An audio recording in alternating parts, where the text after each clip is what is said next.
Special report का, जहां आज की स्पेशल रिपोर्ट में बात करेंगे बसपा के चुनावी मजबूती और उसके भविष्य की। दरअसल यूपी के 10 विधानसभा सीटों पर उपचुनाव होने हैं। अब उपचुनाव के लिए चुनावी कार्यक्रम का ऐलान अभी होना बाकी है, लेकिन इस बीच सियासी दलों ने इसे लेकर तैयारियां भी शुरू कर दी हैं। उम्मीदवार चयन के मोर्चे पर मंथन शुरू हो चुका है। तो समाजवादी पार्टी और कांग्रेस लोकसभा चुनाव का मोमेंटम इन उपचुनावों में भी बरकरार रखना चाहते हैं, तो वहीं बीजेपी भी सभी सीटें जीतने के लिए पूरा जोर लगाने को तैयार है। लेकिन इन सब के बीच बसपा भी उपचुनाव के दंगल में एंट्री करने जा रही है। जी हां, दरअसल बसपा का इतिहास रहा है कि वो हमेशा उपचुनाव से बचती आ रही है, परहेज करती रही है, लेकिन इस बार पार्टी हर सीट पर अपने उम्मीदवार की तलाश में है। पार्टी नेतृत्व ने इसको लेकर बाकायदा संगठन के स्तर पर तैयारियां शुरू कर दी हैं। उम्मीदवार चयन की प्रक्रिया में पार्टी के जिलाध्यक्ष मायावती को रिपोर्ट करेंगे। इस रिपोर्ट के आधार पर ही उम्मीदवारों का नाम फाइनल किया जाएगा। बसपा के चुनावी मैदान में आने का कदम सुर्खियों में बना हुआ है। चर्चा बेवजह भी नहीं है, क्योंकि बसपा उपचुनावों में उम्मीदवार उतारने से जरा परहेज करती रही है। फिर अब उपचुनाव लड़ना बसपा के लिए जरूरी है या मजबूरी है, क्योंकि चुनावों में लगातार बसपा ने अपने वोटर खोए हैं। इस चुनाव में तो चंद्रशेखर आजाद की पार्टी ने नगीना सीट जीत ली है। मतलब साफ है कि दलित वोटर अब बसपा से बहुत दूर जा चुका है। जो दलित कभी बसपा का कोर वोटर बेस था, वो अब बीजेपी, कांग्रेस, समाजवादी पार्टी और यहां तक कि चंद्रशेखर आजाद की पार्टी में बढ़ चुका है। चंद्रशेखर आजाद बड़े ही आक्रामक तरीके से अग्रेशन मोड पर खुद को दलितों का रहनुमा बताते आए हैं, और अब शायद दलित भी चंद्रशेखर को अपना नेता मानने लगे हैं, जो बसपा के लिए बुरी खबर हो सकती है, नेगेटिव पॉइंट हो सकता है। बहरहाल बसपा का वोट शेयर तेजी के साथ नीचे गिरा है। यूपी में पूर्ण बहुमत की सरकार चला चुकी बसपा यानी मायावती आज विधानसभा में एक सीट पर सिमट कर रह गई है। संसदीय चुनावों की बात की जाए तो 3 में से 2 चुनावों में पार्टी अपना खाता तक नहीं खोल पाई। 2019 में बसपा ने 10 सीटें जीती जरूर, लेकिन तब पार्टी समाजवादी पार्टी के साथ गठबंधन में चुनावी मैदान में उतरी थी। बसपा को लेकर कहा तो यह भी चाहता था कि खराब से खराब हालत में और प्रदर्शन में भी दरअसल पार्टी 16% के आसपास का वोट शेयर मेंटेन कर जाती है।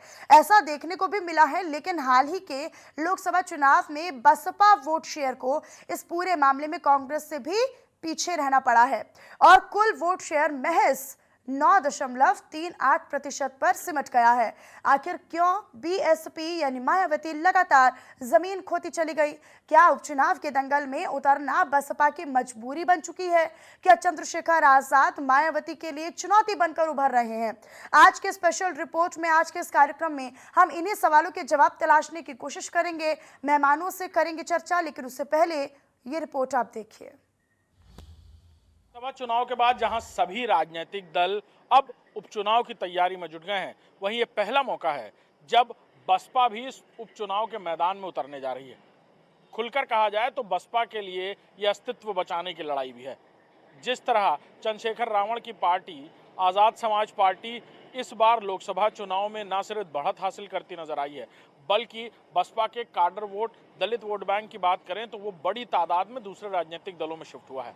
लिहाजा बसपा के लिए सबसे बड़ी चुनौती है कि उपचुनाव लड़कर बसपा जहां अपने काडर वोट को अपने तरफ झुकाने की कोशिश करेगी, वहीं 2027 को लेकर भी एक बड़ा मैसेज देने की कोशिश की जाएगी। इस उपचुनाव में ये पहली बार मौका होगा जब बसपा सुप्रीमो मायावती न सिर्फ उपचुनाव में प्रत्याशियों का चयन खुद करती नजर आएंगी, बल्कि उनके लिए कैंपेन भी खुद करेंगी। यानी पार्टी का कोई और चेहरा उत्तर प्रदेश में फिलहाल कैंपेन की जिम्मेदारी नहीं संभालेगा। इससे पहले आपको बता दें कि बसपा सुप्रीमो मायावती के भतीजे और उनके उत्तराधिकारी के रूप में नाम घोषित होने के बाद आकाश आनंद को कई महत्वपूर्ण जिम्मेदारियां दी गई थी, लेकिन लोकसभा चुनाव में उनके रणनीति को लेकर या उनके तौर तरीके को लेकर बसपा सुप्रीमो खासी नाराज रहीं और उन्हें इमैच्योर बताकर पार्टी के सभी कामकाजों से दरकिनार कर दिया गया। वहीं अब दोबारा आकाश आनंद को भी जिम्मेदारियां दी जा रही हैं, यानी उत्तराखंड और कई राज्यों की जिम्मेदारी दी गई है और देखना होगा कि क्या उत्तर प्रदेश में भी आकाश आनंद को जिम्मेदारियां सौंपी जाती हैं या बसपा सुप्रीमो मायावती खुद ही ये कमान संभालती नजर आएंगी। खासतौर पर न सिर्फ अपने कॉर्डर वोट को बचाने की ये कशमकश होगी, बल्कि भारतीय जनता पार्टी, इंडिया गठबंधन एनडीए के अलावा खासतौर पर अब आज़ाद समाज पार्टी यानी चंद्रशेखर रावण की पार्टी से भी दो हाथ करती इस उपचुनाव में बसपा सुप्रीमो मायावती नजर आएंगी। कैमरामैन अरशद के साथ अभिषेक सिंह, इंडिया न्यूज, लखनऊ। तो इसी को लेकर आज हम अपने मेहमानों के साथ चर्चा भी करेंगे। हमारे साथ 3 खास मेहमान जुड़ रहे हैं, आप सभी का इंट्रोडक्शन उनसे करवा देती हूँ। विजय उपाध्याय जी वरिष्ठ पत्रकार के तौर पर हमारे साथ इस चर्चा का हिस्सा रहेंगे। राजीव रंजन जी राजनीतिक विश्लेषक हैं, वो भी हमारे साथ इस चर्चा में जुड़ चुके हैं। तो राजनीतिक विश्लेषक के तौर पर मनीष अग्रवाल जी भी हमारे साथ जुड़ चुके हैं। आप तीनों का बहुत स्वागत करती हूँ। लेकिन शुरुआत विजय उपाध्याय जी आप ही के साथ करना चाहूंगी। क्या ये बसपा के उपचुनाव में, हालांकि हम देख रहे हैं कि बीते ये इतिहास रहा है कि परहेज करती है मायावती अपने पार्टी के उम्मीदवारों को उपचुनाव में उतारने से, लेकिन इस बार 10 के 10 सीटों पर उपचुनाव हो रहे हैं और यहाँ पर बसपा अपने कैंडिडेट्स को उतार रही है। क्या समझ रहे हैं, मजबूरी है या मायावती की जरूरत है? जरूरत और मजबूरी दोनों है। बीएसपी ने पहले भी कैंडिडेट उतारे हैं और काफी पहले बीएसपी लड़ती थी, लेकिन अब पिछले 10-15 सालों से वो चुनाव नहीं लड़ा करती थी। उसके उनके अपने कारण थे कि जो उपचुनाव है वो ज्यादा महत्व नहीं रखता है। लेकिन अभी बदली हुई हालात में जब उनके वोट परसेंटेज फिर से 89 के दौर में पहुंच गए, जहां 89 में उस जमाने के हिसाब से 10% से नीचे आ गए, तो इनकी मजबूरी भी हो गई और जरूरत भी हो गई कि ये बाई इलेक्शन भी लड़े, क्योंकि लोग हाथी चुनाव निशान भूलते जा रहे हैं। और अभी लोकसभा चुनाव में जिस तरीके से बीएसपी के करीब 85 लाख वोटर हट गए इस पार्टी से, तो ये भी इनकी चिंता का बहुत गहरा कारण है कि जिस बहुजन समाज पार्टी का एक जमाने में उत्तर प्रदेश में डंका बजता था और बिना बहुजन समाज पार्टी के सरकारें नहीं बना करती थी, लेकिन 2007 के बाद से जब इनकी बहुमत की सरकार बनी, फिर सपा की बहुमत की सरकार बनी, फिर बीजेपी आ गई और इनके वोट कम होते चले गए। यानी जो बहुमत की सरकार बनी थी इनकी 2007 में, उसके बाद से ये लगातार इनके जनाधार में कमी आ रही है। तो आखिर क्या ऐसा कर दिया इन्होंने अपनी बहुमत की सरकार में कि दोबारा से इनके पास जनाधार वापस आ ही नहीं पा रहा है? कौन से वो कारण है? हमें लगता है कि बहन कुमारी मायावती इस बात की कभी उन्होंने पड़ताल नहीं की। पार्टी के तमाम जो नेता थे, जो क्राउड पुलर थे, भीड़ जुटाते थे, अच्छा भाषण देते थे, लोगों को जोड़ते थे, वो सब एक-एक करके बाहर होते चले गए और इन्होंने ही बाहर किया। और जब सब बाहर चले गए तो अब बचे कौन? अब ले दे के मायावती जी बची हैं और उनका एक भतीजा है जिसको भी इन्होंने बाहर कर दिया था, हटा दिया था। अब उसकी फिर से वापसी की संभावना अभी स्टार प्रचारक उसे उत्तराखंड में बनाया है। तो आप पार्टी में खुद ही अपने लोगों को अगर बाहर करेंगी तो पार्टी तो मजबूत नहीं रह जाएगी, फिर तो कमजोर होगी ही। धीरे-धीरे करके बहुत ज्यादा कमजोर हो गई, तो अभी शायद फिर से अपनी शुरुआत करना चाहती। लेकिन ये जो दौर है, जिस दौर की राजनीति चल रही है, जिस तरीके की आजकल लोग अपना सॉफ्टवेयर अपडेट करते रहते हैं और नए जानकारी के साथ राजनीति करते हैं, हमें लगता है कि बसपा अपने पुराने फोन के जरिए इसको मैचअप नहीं कर पाएगी, उसे कुछ नया करना पड़ेगा। और नए के लिए इन्होंने शायद इनको आकाश आनंद को फिर से आगे करना पड़े, क्योंकि मैदान में ऑलरेडी चंद्रशेखर आजाद जो बहुत कम समय में राजनीति में आए और लोकसभा सदस्य हो गए। इनकी राजनीति की शुरुआत तो 17 से शुरू हुई और 24 में ये लोकसभा सदस्य बन गए और बहुत ही अच्छी स्ट्रेटजी के साथ ही चुनाव जीते और अभी काफी एक्टिव भी हैं। तो मुझे लगता है कि बीएसपी के सामने चैलेंजेस बहुत बढ़ गए हैं और तमाम बीएसपी से निकले हुए लोग अपनी पार्टी चला रहे हैं। तो बहुत सी चीजें बदल गई हैं। अब मायावती कैसे करेंगी, वक्त बताएगा। ठीक है, राजीव रंजन जी का रुख कर लेते हो। राजीव रंजन जी, क्या चंद्रशेखर आजाद को अपने सामने उभरता देख एक बड़ी चुनौती के तौर पर मायावती देख रही हैं? और शायद यही वजह है कि जो कभी नहीं हुआ उपचुनाव में परहेज करती आई बसपा अब एक-एक सीट पर बड़े आकलन के साथ अपने उम्मीदवार उतारने के लिए भी राजी है। देखिए, ऐसा नहीं है कि कभी नहीं हुआ। नहीं, लेकिन ज्यादातर तो बचती आई हैं मायावती। जी जी जी, बिल्कुल बिल्कुल बिल्कुल बिल्कुल। हम ये कह रहे हैं कि चंद्रशेखर रावण की जब से विजय हुई है, उत्तर प्रदेश का दलित मतदाता बहुजन समाज पार्टी के पीछे एक लंबे समय से लामबंद रहा और लामबंदी के साथ साथ बहुजन समाज पार्टी को लंबे समय से सत्ता का सुख देता रहा या सत्ता के आसपास रही। 2014 के लोकसभा चुनाव में 22% वोट पाने वाली बहुजन समाज पार्टी 2024 आते आते 9% पर आ गई। अब बहुजन समाज पार्टी के सामने अस्तित्व का संकट खड़ा हो गया। बहुजन समाज पार्टी का कैडर आज भी सभी जिलों में है, सभी मंडलों में है। कैडर की अच्छी संख्या है, लेकिन नेतृत्व की कमी के चलते वहां मायावती ने जो भी इस बीच में नेतृत्व दिया, उनकी कमियों के चलते कैडर निराश हुआ और कैडर ने इस बार उनको इतना कम वोट दे दिया है कि अब एक राजनीतिक अस्तित्व का संकट पैदा हो गया है। बहुजन समाज पार्टी राष्ट्रीय पार्टी पहले हुआ करती थी, अब धीरे धीरे मतों का प्रतिशत इतना कम हो गया है कि राष्ट्रीय पार्टी वो है कि नहीं, इसके ऊपर भी खतरा मंडरा रहा है। तो ऐसे में बहुजन समाज पार्टी को, जबकि मायावती जी के पास अभी उम्र है, अनुभव है, सारी चीजें हैं, आकाश आनंद के रूप में युवा उत्तराधिकारी भी घोषित किया उन्होंने, तो उनके पास चुनाव लड़ने के अलावा अब कोई ऑप्शन बचा नहीं है। अगर वो अब चुनावी राजनीति से दूर होंगी तो बहुजन समाज पार्टी का यानी अभी सबसे बड़ा चैलेंज तो अपनी पार्टी को जीवंत रखना है, अपनी पार्टी को जिंदा रखना है। बिल्कुल बिल्कुल, जिंदा रखना और लड़ाई में रखना। पार्टी पहले लड़ाई में होती थी, अब पार्टी अस्तित्व से बाहर होती जा रही है। ठीक है, मनीष अग्रवाल जी का मैं रुक कर लेती हूँ। मनीष अग्रवाल जी, क्योंकि हम ये देख रहे हैं कि जो लोकसभा चुनाव के परिणाम आए उसमें यूपी में गठबंधन यानी सपा और कांग्रेस का जो गठबंधन था वो बेहतर प्रदर्शन करता नजर आया। उसमें भी समाजवादी पार्टी के लिए बहुत सारी सीटें ऐसी थी जो शायद उम्मीद भी नहीं की होगी और उन्होंने वो सीटें निकाल ली हैं। लिहाजा एक बड़ी नाराजगी की वजह क्योंकि बीजेपी के लिए रहा और उसी का फायदा कहीं ना कहीं समाजवादी पार्टी को मिला है। लेकिन क्या ये मोमेंटम जो सपा कांग्रेस का रहा अगर यही उपचुनावों में भी जारी रखेगा, क्योंकि यही एक बड़ा फॉर्मूला रहा जिस फॉर्मूले के तहत वो लोग चुनाव लड़े और जीते भी, और क्या अगर ये मोमेंटम बरकरार रहता है तो क्या यहाँ पर इन सीटों पर मायावती के लिए चुनौती है? देखिए, मुझे ऐसा लगता है कि मायावती जी के लिए तो ये चुनौती है ही, क्योंकि उन्हें पार्टी का सर्वाइवल करना है। इस समय सर्वाइवल की लड़ाई है, लेकिन अगर वो मजबूत होकर उभरती हैं और कोशिश करती हैं तो ये समाजवादी पार्टी और कांग्रेस के लिए भी एक समस्या उत्पन्न कर सकती है, क्योंकि मायावती जी का जो वोटर कम हो रहा है वो पहले ऐसा लगता था 14 या 19 में भाजपा के साथ था, लेकिन इस बार पीडीए की वजह से, दलितों की वजह से, आरक्षण के मुद्दे की वजह से सपा और कांग्रेस की तरफ जाता दिखाई दिया।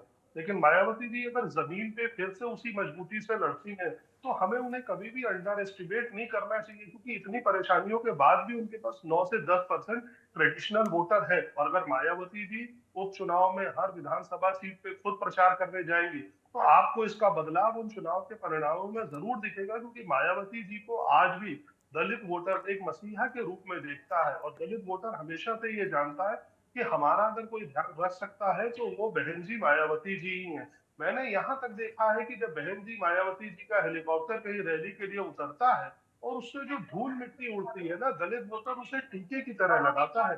इस तरीके से उनकी फैन फॉलोइंग है, तो हमें उन्हें कभी अंडर एस्टिमेट नहीं करना चाहिए। हाँ, बीच में वो कुछ कमजोर हो गई है और आकाश आनंद जी को आज जो उन्होंने उत्तराखंड में स्टार प्रचारक बनाया है, हमें लगता है कि धीरे धीरे वो उनके उत्तराधिकारी के रूप में आएंगे और यूपी की राजनीति में मजबूती से उभरेंगे। और यूपी में जब ये 4 पार्टियों की फाइट होगी तो ये और दिलचस्प होगी, देखना होगा कि किस पार्टी को किस तरीके से। लेकिन मनीष जी, क्या आपका आकलन क्या कहता है कि ये जो 10 सीटें हैं, क्योंकि उस पे गाजियाबाद हो या फिर मिल्कीपुर हो जहां से अयोध्या बना हुआ है, जहां पर राम मंदिर बना है, और यहाँ पर तो आपने देखा है कि बीजेपी का प्रदर्शन कैसा रहा है। मिर्जापुर की सीट यहाँ पर अनुप्रिया पटेल महज 2000 वोटों के आसपास की मार्जिन के साथ जीती हैं। तो कई ऐसी सीटें हैं जहां पर बीजेपी बड़े ही कम अंतर के साथ जीती थी, लेकिन यहाँ पर जब उपचुनाव हो रहे हैं तो ऐसे में क्या बसपा कोई ऐसा फॉर्मूला ला सकती है, क्या ऐसा कोई पिच ला सकती है, कोई ऐसी कोई रणनीति बना सकती है जहां पर वो अपने कुछ अस्तित्व को बरकरार रख पाए, या फिर कहीं से कुछ सीट निकाल पाए, या फिर कोई वोट प्रतिशत अपना बढ़ा पाए? लेकिन जब लोकसभा का चुनाव होता है ना तो वोटर बड़ा कंसंट्रेटेड हो जाता है, एक ही कॉन्स्टिट्यूएंसी में लाखों वोट पड़ते हैं। लेकिन जब विधायक का चुनाव होता है तो वोटर का जो होता है डिमार्केशन हो जाता है, कहीं पे किसी एक जाति विशेष का प्रभाव होता है, कहीं पे किसी एक जाति विशेष का प्रभाव होता है। लोकसभा में उसका कंसोलिडेटेड रिजल्ट दिखता है तो वो वोटर जिस एक तरफ जाता है उस पार्टी को वहां पे विजय मिल जाती है। लेकिन विधानसभा में जब वोटों का फ्रेगमेंटेशन होता है, छोटे मुद्दों पे बात होती है, जमीनी स्तर के मुद्दों पे बात होती है, तो वोटर का निर्णय एक अलग परिपेक्ष में उभर के आता है। क्योंकि हमें साथ में ये भी देखना होगा कि बीजेपी को सिर्फ यूपी में ही परेशानी हुई है, मध्य प्रदेश में परेशानी नहीं हुई, दिल्ली में परेशानी नहीं हुई। उत्तराखंड में परेशानी नहीं हुई, तो इसके कुछ और भी कारण हो सकते हैं जो अभी एनालिसिस पे निकल के आएंगे। लेकिन मायावती जी का मजबूती से चुनाव लड़ना हमें लगता है कि देश और जनहित के फायदे में होगा। उन दलितों को भी अपनी नुमाइंदगी अच्छे से मिलेगी सरकारों में। ठीक है, राजीव रंजन जी का रुख कर ले। तो राजीव रंजन जी, क्या अपनी पार्टी की गैर मौजूदगी और ये एक मुश्किल का सबब इसीलिए मायावती के लिए बन जाता है उपचुनाव में, क्योंकि हमने देखा कि जब उपचुनाव नहीं वो लड़ती हैं तो कहीं ना कहीं उसका असर जो है वो विधानसभा चुनाव में भी देखने को मिलता है, और इसका सीधा असर क्योंकि आने वाले समय में अब 2027 में विधानसभा चुनाव भी होने हैं, तो उन्हें कहीं ये डर अब पार्टी को सताने लगा है कि चंद्रशेखर आजाद जैसे नेता जब उनके सामने एक चुनौती बनकर उभर रहे हैं, अब उनका वोट बैंक जो है वो जो कोर वोटर दलित पॉलिटिक्स उनके हिस्से से खिसकती जा रही है, तो उपचुनाव में लड़ना उनके लिए जरूरत भी है और मजबूरी भी है। लिहाजा वो अपने वोट प्रतिशत को बढ़ाने की कोशिश तो करेंगे ही, लेकिन साथ ही साथ यहाँ पर एक बहुत बड़ी चुनौती उनके लिए चंद्रशेखर आजाद भी बनेगा। क्या यहाँ पर अस्तित्व की लड़ाई और अपनी गैर मौजूदगी, क्योंकि अगर पार्टी यहाँ पर मौजूद नजर नहीं आएगी तो लिहाजा वोटर कहीं तो जाएगा ही। देखिए, स्थिरता और निरंतरता राजनीति में दो आधार वाक्य होते हैं। जो राजनीतिक दल स्थिरता निरंतरता को अगर छोड़ते हैं तो राजनीति में वो पीछे होते जाते हैं। मायावती जैसा नेता और बहुजन समाज पार्टी जैसी पार्टी जिसने कि इसी उत्तर प्रदेश में पूर्ण बहुमत की सरकार अकेले अपने दम पे बनाई थी, बिल्कुल बिल्कुल, और तमाम बार अन्य दलों के साथ गठबंधन में मायावती मुख्यमंत्री रही। इन सारी परिस्थितियों में मायावती ने एक बहुत बड़ी राजनीतिक ताकत अर्जित की, और आज भी पूरे उत्तर प्रदेश के दलित समाज में उनका बहुत बड़ा आधार है। आज इतनी बड़ी हार बीएसपी की हुई है, उसके बावजूद 9% वोट अपने निम्नतम स्तर पे भी आके उनका रिटेन रहा है, यानी कि दलित मतदाताओं में आज भी उनकी अपील है। अब सवाल है नेतृत्व का। मायावती जी घर में बैठ गई, तमाम नेताओं को पार्टी से बाहर कर दिया। उनके भतीजे आकाश आनंद इतना बढ़िया लोकसभा में कर रहे थे, उनके ऊपर जो मुकदमे हुए, उन मुकदमों से आकाश आनंद को और बहुजन समाज पार्टी को बड़ा राजनीतिक फायदा मिलता, लेकिन जाने किस स्ट्रेटजी में उन्होंने उसको वापस ले लिया। तो आज निश्चित तौर पर बार बार स्ट्रेटजी बदलना, फ्रंट से बाहर रहना, मेन रेस से बाहर रहना, इसके चलते एक अस्तित्व का संकट पैदा हुआ है। लेकिन मेरा ये मानना है कि आज भी मायावती के अंदर उतना बड़ा स्ट्रेंथ है कि एक बार वो पूरी ताकत के साथ सामने आ जाएंगी तो आजाद समाज पार्टी का पूरे उत्तर प्रदेश में कहीं ऐसा पता नहीं लगेगा। और विजय जी का रुख कर लेती हूँ। विजय जी, अगर मायावती यानी बसपा अगर इन उपचुनावों में अपनी मौजूदगी नहीं दर्ज करवाती है, तो क्या ये मायावती को डर है कि उनका जो वोटर है, जो बेस वोटर, दलित वोटर है, वो सपा में शिफ्ट हो जाएगा? तो लिहाजा सबसे बड़ी चुनौती बीजेपी या कांग्रेस नहीं है, उनके लिए तो समाजवादी पार्टी एक बड़ी चुनौती है। ये बात सबसे महत्वपूर्ण है, और ये सवाल ही सबसे बड़ा महत्वपूर्ण है कि बसपा का वोट सपा में शिफ्ट हो रहा है। ये ट्रेंड पहले बीजेपी के पक्ष में हुआ करता था, लेकिन अचानक ये शिफ्ट होके बीएसपी से सपा की तरफ चला गया। देखिए, बाई इलेक्शन बसपा के लिए बिल्कुल महत्वपूर्ण नहीं है, वो लड़ेगी तो भी, नहीं लड़ेगी तो भी।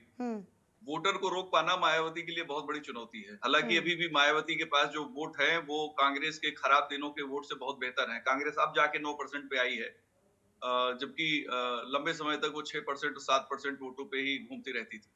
बीएसपी अभी भी कंफर्टेबल स्थिति में कह सकते हैं, और सीट तो ये 2014 से नहीं जीत रहे हैं। 14 के लोकसभा में नहीं जीती थी, फिर 17 के विधानसभा में इनके पास बहुत लिमिटेड सीटें थी, फिर 22 में भी नहीं, 19 में भी सीट ये 10 जीत पाए जबकि अलायंस था। तो बीएसपी का दौर तो खराब चल रहा है। लेकिन ये जो बाई इलेक्शन है ये ज्यादा इंपॉर्टेंट बीजेपी के लिए है। अगर बीजेपी इन 10 में से 7 सीटें 8 सीटें नहीं जीतती है तो बीजेपी के लिए बहुत बड़ी मुश्किल होगी, और समाजवादी पार्टी अगर ज्यादा सीट जीत लेगी तो मुझे लगता है कि फिर तो समाजवादी पार्टी के कार्यकर्ताओं का मनोबल 7वें आसमान पे ऊपर चला जाएगा। अब बसपा के लिए जो बचता है कि भाई अगर वो बाई इलेक्शन लड़ेंगे और बाई इलेक्शन में भी वोट शिफ्ट होगा, क्योंकि बाई इलेक्शन के पैरामीटर बिल्कुल भिन्न होते हैं। मोटे तौर पे माना जाता है कि बाई इलेक्शन रूलिंग पार्टी का होता है, लेकिन उत्तर प्रदेश के इतिहास में मिला जुला है। योगी 1 में बाई इलेक्शन सब बीजेपी सरकार हारी थी, बीजेपी हार गई थी, और योगी 2 में बाई इलेक्शन जीतने का अच्छा रिकॉर्ड है। तो अब ये जो 8, 9, 10 सीटों का जो अभी बाई इलेक्शन होगा, ये सबसे ज्यादा महत्वपूर्ण तो भारतीय जनता पार्टी के लिए है, क्योंकि इनकी साख जा चुकी है, उसको वापस लाने की कोशिश इनको करनी है, और ला पाएंगे कि नहीं ये बाई इलेक्शन तय करेंगे। दूसरा, मायावती अगर लड़ती हैं तो क्या उनका वोट परसेंटेज 9 ही रहेगा या 9 से नीचे चला जाएगा, एक बड़ा रिस्क है उनके सामने। और समाजवादी पार्टी के पास होने को कुछ नहीं है, पाने को है, क्योंकि लोकसभा में ऑलरेडी वो बीजेपी से बड़ी पार्टी बन चुके हैं उत्तर प्रदेश में। तो ये समीकरण इस बाई इलेक्शन का है, और इसमें मायावती को अपनी स्ट्रेटजी प्लान करनी है, किस तरीके से वो चुनाव लड़ेंगी। अब वो दौर खत्म हो गया मायावती का वर्चस्व का कि, और देखिए दलित वोट में अगर होते मायावती के पास 21% दलित है उत्तर प्रदेश में, तो आधे ही वोट बचे हैं, अगर उसमें मान लिया जाए कि सिर्फ दलितों के वोट है, लेकिन ये सिर्फ दलितों के वोट नहीं अच्छा है। विजय जी, एक और महत्वपूर्ण पॉइंट आपसे समझना चाहूंगी, वो ये कि अगर चंद्रशेखर आजाद को मायावती रोकने का प्रयास करती हैं इन उपचुनावों में, क्योंकि इन उपचुनावों में चंद्रशेखर आजाद भी अपनी पार्टी से हर उम्मीदवार को उतार रहे हैं 10 की 10 सीटों पर, अगर वो रोकने में कामयाब होती हैं तो क्या ये फायदा बीजेपी को होगा? क्योंकि कोशिश तो उनकी समाजवादी पार्टी को रोकने की रहेगी, चंद्रशेखर तो एक मोहरा रहेंगे। मैं समझ गया, बीजेपी के फायदे का दौर तो जा चुका है। लोकसभा चुनाव के साथ हम लोग जो ये हर चीज में ये देखते थे इससे बीजेपी को फायदा होगा। मायावती ने आकाश आनंद को विड्रा किया, इससे बीजेपी को बहुत भारी नुकसान हुआ, और 15-16 सीटें ऐसी हैं जहां बीजेपी इसलिए हार गई कि आकाश आनंद विड्रा हो गए और बसपा को पूरा इन ब्लॉक शिफ्ट हो गया इंडिया अलायंस पे, यानी सपा और कांग्रेस को। तो अब बीजेपी को फायदा होने वाला दौर जा चुका है। अब बीजेपी अपना नुकसान कैसे कम करेगी, वो दौर है। अब बीजेपी को अपनी स्ट्रेटजी ये चाक आउट करनी है। मेरा मानना है कि कितने सीटों पर आजाद समाज पार्टी लड़ेगी, कितने पे बीएसपी लड़ेगी, इससे बीजेपी का कोई फायदा नुकसान नहीं होने वाला है। अब बीजेपी के साथ दूसरी समस्याएं हैं। बीजेपी को 2027 के लिए अपनी क्रेडिबिलिटी बनाए रखनी है, और समाजवादी पार्टी चाहेगी कि हम प्रेशर और ज्यादा माउंट करें, अपने कार्यकर्ताओं का मनोबल और बूस्ट करें। लड़ाई इन्हीं के बीच में है। बसपा मनीष अग्रवाल जी का मैं रुक कर लेती हूँ। मनीष अग्रवाल जी, ये जो बाई इलेक्शंस होने वाले हैं यूपी के, इनमें कुछ ऐसी सीटें हैं जहां पर समाजवादी पार्टी का आधार नहीं के बराबर है, या तो है तो बहुत कम है। मीरपुर, गाजियाबाद, खैर, मिल्कीपुर जो अयोध्या, जहां पर जैसे कि मैंने अभी जिक्र भी किया, मझवा जो मिर्जापुर अनुप्रिया पटेल की लोकसभा निर्वाचन क्षेत्र के अंतर्गत आती है, फूलपुर पर समाजवादी पार्टी का कोई बेस नहीं है, कोई उनका आधार नहीं है, और अगर है तो बहुत कम है, या फिर कभी रहा हो उसके बाद से लगातार यहाँ पर बीजेपी या फिर बहुजन समाज पार्टी ने भी इनमें से एक आध सीट पर कभी जीत दर्ज करवाई है। तो क्या यहाँ पर इन सीटों पर लड़कर कोई बहुकोणीय मुकाबला, या कह लीजिए एक तरफ गठबंधन होगा, दूसरी तरफ मायावती होंगी, तो तीसरी तरफ बीजेपी होगी, त्रिकोणीय मुकाबला बना पाएंगी क्या मायावती इन सीटों पर? मनीष जी। मायावती जी का कोशिश बस अपने जनाधार को इंटैक्ट रखने का है, क्योंकि जैसा अभी विजय जी कह रहे थे ना, 9% वोट उनके पास तब भी है जब वो अपनी सबसे खराब स्थिति में, और रंजन जी भी बता रहे थे कि कांग्रेस खराब स्थिति में 6 से 7% तक पहुंच गई थी। तो मायावती जी अपना आधार तलाश रही है, अपने कैडर को रिजनरेट करने की कोशिश कर रही है। हाँ, ये देखना होगा कि बीजेपी अपनी स्थिति कैसे इसमें रिटेन कर पाती है, क्या फिर एक कमबैक कर पाती है। ये कोशिश करती है जनता को बताने की कि लोकसभा के मुद्दे अलग थे, विधानसभा के मुद्दे अलग थे, उन्हें योगी जी के शासन के, लॉ एंड ऑर्डर के, कानून व्यवस्था का फायदा इन। हालांकि लोकसभा चुनाव में भी बीजेपी ने विकास के मुद्दे पर ही वोट मांगा था, लेकिन पूर्वांचल से एक बहुत बड़ा निराशा उन्हें मिली है। आप बिल्कुल सही कह रही है, लेकिन मुझे इसका कारण विकास या लॉ एंड ऑर्डर की सिचुएशन नहीं लगता। इसका कारण पीडीए का स्ट्रॉन्ग अलायंस और जमीन तक ये बातें पहुंचा देना कि ये संविधान बदल देंगे और दलितों का आरक्षण खत्म कर देंगे, ये मुद्दे लगते हैं। क्योंकि अगर विकास एक मुद्दा होता तो पूरे भारत में फिर 240 से 42 सीटें ना मिलती, क्योंकि इसका प्रभाव ज्यादा